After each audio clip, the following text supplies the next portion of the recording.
नमस्कार। अपना उत्तराखंड में आप सभी का स्वागत है। मैं हूं नीरू। करते हैं खबरों की शुरुआत और बुलेटिन में सबसे पहले बात सीएम पुष्कर धामी की, जो आज हल्द्वानी के दौरे पर रहने वाले हैं। यहां पर सीएम प्रधानमंत्री मोदी की रैली की तैयारियों का जायजा लेंगे। वहीं व्यापार मंडल के कार्यक्रम में भी हिस्सा लेने वाले हैं। सीएम रोजगार मेले में युवाओं से भी मुलाकात करेंगे। हम आपको बता दें कि प्रधानमंत्री मोदी 30 दिसंबर को हल्द्वानी दौरे पर रहेंगे और इसके लिए बीजेपी तैयारियों में जुटी हुई है।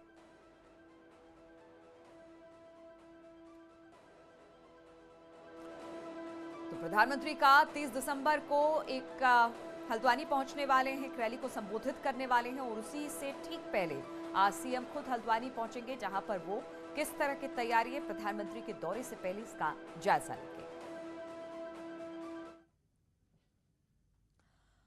और 30 दिसंबर को प्रधानमंत्री मोदी के हल्द्वानी में रैली होनी है और उस रैली में सुरक्षा को लेकर प्रशासन ने तैयारी शुरू कर दी है। डीआईजी कुमाऊं ने कहा कि रैली में कोई दिक्कत ना हो, इसके लिए 2200 के करीब पुलिसकर्मियों को ड्यूटी पर लगाया गया है। रैली में होने वाली भीड़ को देखते हुए कई रूट को डाइवर्ट करने का फैसला भी लिया गया है।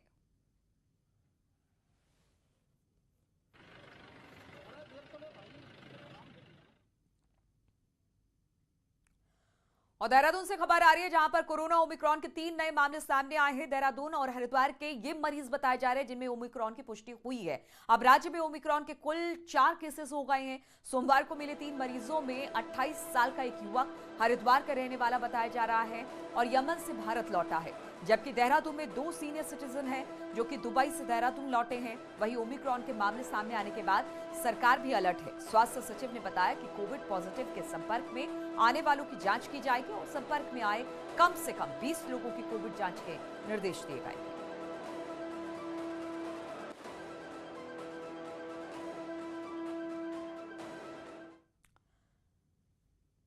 और उत्तराखंड में बढ़ते कोरोना के मामले को देखते हुए राज्य सरकार ने नाइट कर्फ्यू लगा दिया है और सोमवार को राज्य में रात 11 बजे से सुबह 5 बजे तक नाइट कर्फ्यू लगा दिया गया है। इसके साथ ही जरूरी सेवाओं से जुड़ी जो गाड़ियां हैं उनको इस दौरान छूट मिलेगी।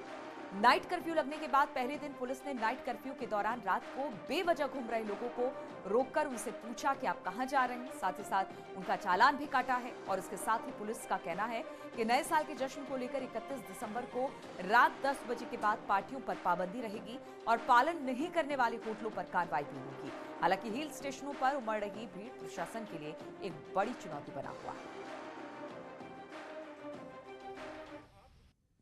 जिनको नहीं पता तो उन लोगों को हम अवेयर भी कर रहे हैं कि अब से नाइट कर्फ्यू इम्प्लीमेंटेड है, तो रात को बाहर ना निकलें।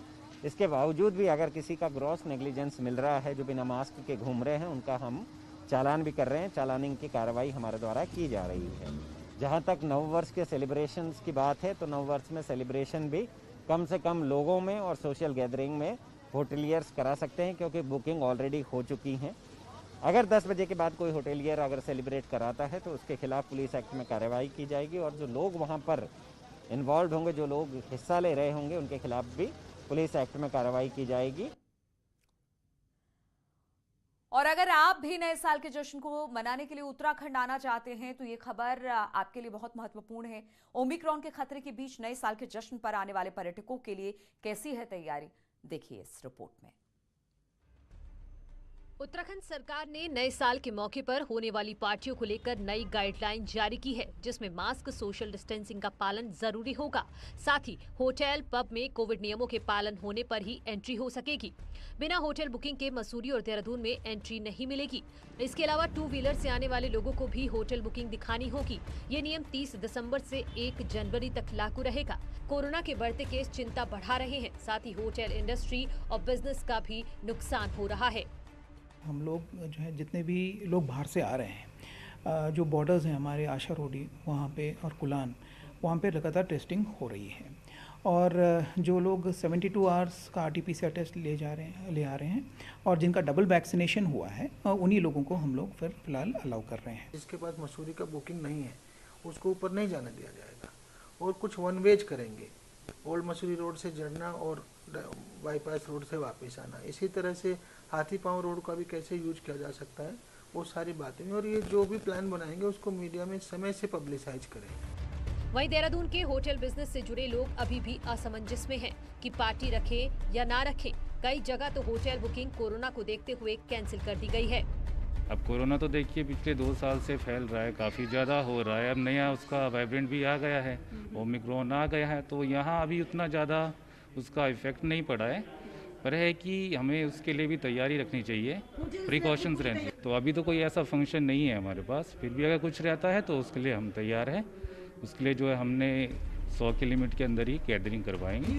अब भले ही अधिकारी सख्ती की लाख बात कहें, लेकिन ना तो नियमों का पालन ठीक से हो रहा है, ना ही कोविड गाइडलाइन मानी जा रही है। फिर चाहे नया साल हो या दूसरे त्योहार पर पाबंदियां की जाएं। न्यूज 18 के लिए देहरादून से सतेंद्र बर्तवाल के साथ भारती सकलानी की रिपोर्ट। और खटीमा में राज्य का पहला क्रोकोडाइल पार्क बनकर तैयार हो चुका है, जहां पर पर्यटक मगरमच्छ का दीदार करने के साथ जंगल सफारी का आनंद भी उठा सकेंगे।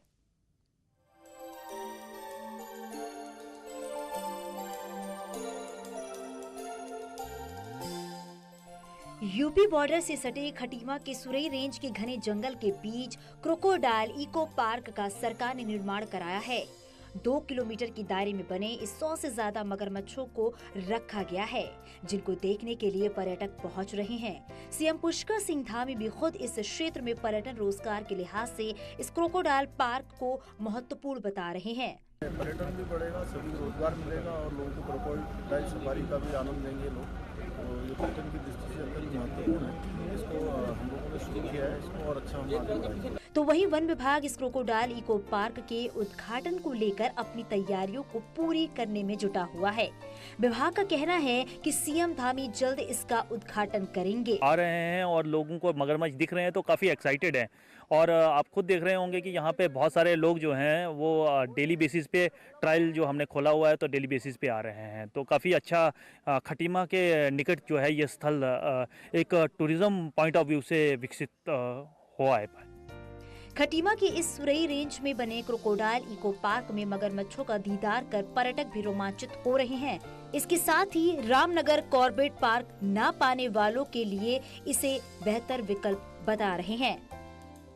सुरई रेंज में बना हुआ ये क्रोकोडाइल पार्क काफ़ी खूबसूरत है और शहर की आबादी से दूर एकदम शांति भरा, और टूरिस्ट को आकर्षित करने के लिए बहुत सारे क्रोकोडाइल और इसके आसपास की जो खूबसूरती है वो वाकई देखने लायक है। ये वन विभाग की बहुत अच्छी पहल है। उत्तराखंड सरकार ने बहुत सराहनीय काम किया है यहाँ पे। जो सुरई रेंज में एक तो एक क्रोकोडाइल पार्क है और भी बहुत सारी योजनाएं हैं सरकार की जो पर्यटन को बढ़ाने के लिए काफी जरूरी भी है। खटीमा क्षेत्र के क्रोकोडाइल इको पार्क में आकर पर्यटक जहां जंगली जानवरों के साथ मगरमच्छों को देख रोमांचित होंगे, वहीं पर्यटन का हब बनने से स्थानीय लोगों के लिए रोजगार के रास्ते भी खुलेंगे। न्यूज 18 के लिए खटीमा से कमलेश भट्ट की रिपोर्ट। और रविवार को हुई बर्फबारी के बाद बद्रीनाथ धाम में मौसम सुहावना हो गया है। यहाँ पर मंदिर परिसर के आसपास बर्फ की हल्की चादर बिछ गई है। इसके साथ ही नर नारायण पर्वत और नीलकंठ पर्वत पर भी बर्फ दिखाई दे रही है। वहीं बर्फबारी के बाद इलाके में ठंड बढ़ने से लोगों को परेशानियों का सामना भी करना पड़ रहा है।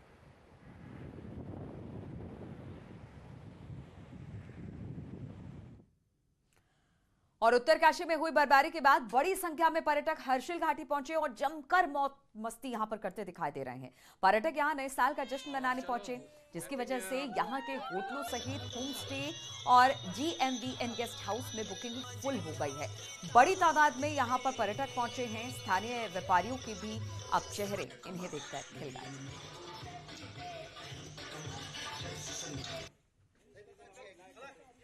Nice and warm today. It was very cold yesterday. We are all from Chennai, Tamil Nadu.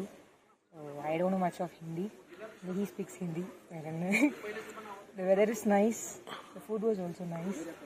कल यहाँ पर जो है सुहावना मौसम था। हल्की बर्फबारी हुई है दायरा क्षेत्र में और आज मौसम साफ है। काफी संख्या में लोग जो है तमिलनाडु, गुजरात, महाराष्ट्र और अन्य जगहों से जो आते रहे हैं और पूरा 31 तारीख तक यहाँ पर फुल है हमारा। और 18 दिसंबर को चंपावत के सूखी ढांग स्कूल से SC भोजन माता को हटाने के बाद उपजे विवाद का मामला अब सुलझ गया है। स्कूल के सामान्य और SC बच्चों ने एक साथ भोजन कर सामाजिक संदेश दिया। ये तस्वीरें चंपावत जिले के सूखी ढांग GIC स्कूल की हैं। जहां 18 दिसंबर को एससी भोजन माता के हाथ से बने खाने को सामान्य जाति के बच्चों ने खाने से इनकार कर दिया था। बाद में एससी बच्चों ने भी सवर्ण भोजन माता के हाथों से खाने से इनकार कर दिया था, लेकिन सोमवार को स्कूल के सामान्य और एससी छात्रों ने शिक्षा विभाग के अधिकारियों के साथ भोजन किया। ऐसे में बालमन ने सामाजिक एकता का बेहतर संदेश दिया है। खाना मिलके खाने में तो मजा आता था, पर क्या नाम है वो और लोग नहीं खा रहे थे, तो हमारे वो और लोग बोल रहे थे कि क्या नाम है मत खाओ इसलिए, और घर वालों ने कुछ मना नहीं करा था। अब आज आप सब लोगों ने मिलके खाना खाया, कैसा लगा? अच्छा लगा। तो क्या आगे भी ऐसे ही खाएंगे पियेंगे? Yes sir. सब साथ रहेंगे? Yes sir. मन में कोई वैर तो नहीं? No sir. वैरभाव कुछ नहीं था, वैरभाव तो पहले से ही नहीं था। अगर वैरभाव होता तो हम तो पहले से ही नहीं खाते, क्योंकि पंडित लोग पहले से खाना बना रहे थे। अगर वो बनाती तो हम भी नहीं खाते, इसलिए हमारे मन में कोई वैरभाव नहीं था पहले से। ये विवाद इतना अधिक बढ़ गया था कि इसे राजनीतिक रंग दिया जाने लगा था, लेकिन शिक्षा विभाग ने इसे राजनीतिक रंग देने से पहले ही संभाल लिया और स्कूल में सौहार्दपूर्ण माहौल बना दिया। ऐसा कहीं से कहीं तक नहीं दिखा कि बच्चों में ऐसी कोई स्थितियां हैं। फिर एमडीएम के तहत जो भोजन बना हुआ था, सभी बच्चों ने एक साथ बैठ करके खाना खाया। हम भी सभी लोग जो अधिकारी वर्ग थे उसमें भोजन में सम्मिलित थे। कहते हैं बच्चों का मन एक मिट्टी के समान होता है, जिसे किसी भी रूप में ढाला जा सकता है। यदि बचपन में ही उनके मन में नफरत के बीज बो दिए जाएंगे तो सामाजिक समरसता में वो कैसे भागीदारी करेंगे। भला हो कि इस स्थिति को बिगड़ने से पहले ही संभाल लिया गया और बच्चे फिर से एक साथ हंसने, खेलने और खाने पीने लगे। न्यूज़ 18 के लिए चंपावत से कमलेश भट्ट की रिपोर्ट।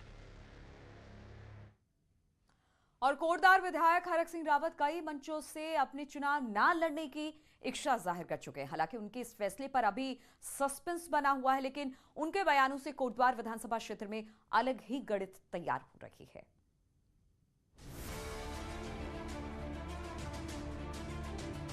अपने बयानों से हमेशा सुर्खियों में रहने वाले हरक सिंह रावत पिछले कुछ महीनों से कोटद्वार से चुनाव नहीं लड़ने की बात कह चुके हैं।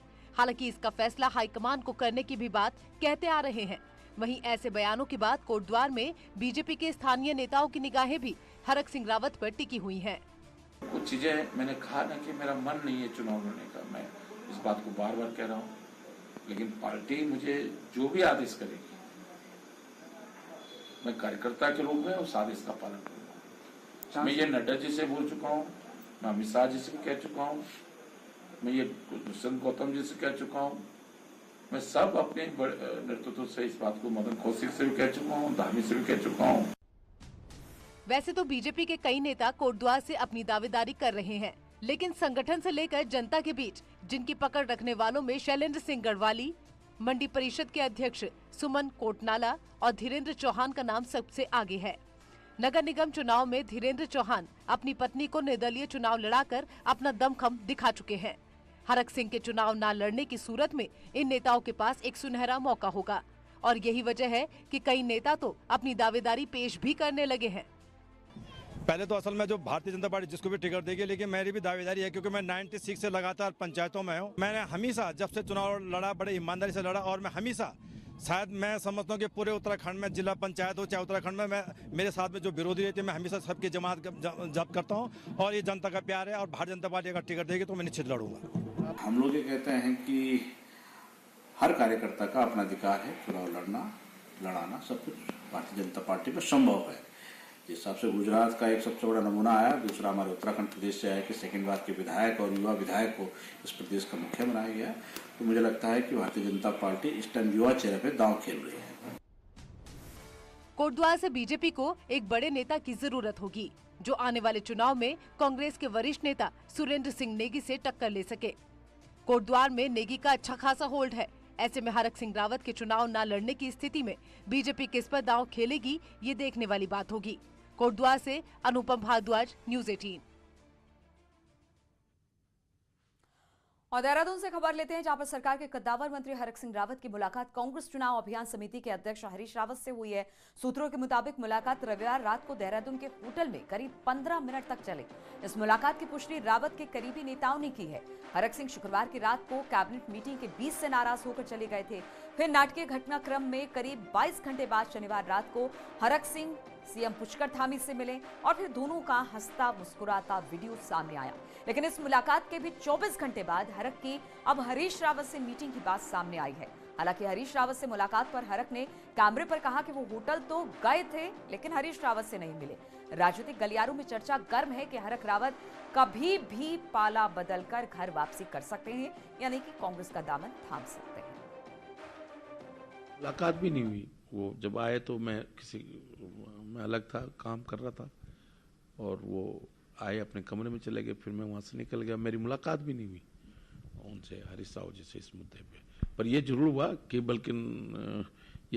कि वहाँ मतलब मैं जब पहुंचा तो उनके लोग थे और उन्होंने कहा कि हरीश रावत जी अभी यहाँ आ रहे हैं। और हरीश रावत ने हरक सिंह को लेकर एक बड़ा बयान दे दिया। हरीश रावत ने कहा कि बीजेपी ने शायद हरक सिंह को कह दिया कि अपने हालत में रहें और वो अपनी विधानसभा में कोई संदेश नहीं दे पाए, इसलिए अब उनकी तड़प है और वो फड़फड़ा रहे हैं। हरक सिंह जी अपनी कॉन्स्टिट्यूंसी में कोई संदेश नहीं दे पाए कोटद्वार में विकास का, इसलिए उनकी तड़फड़ाहट है, झटपटाहट है।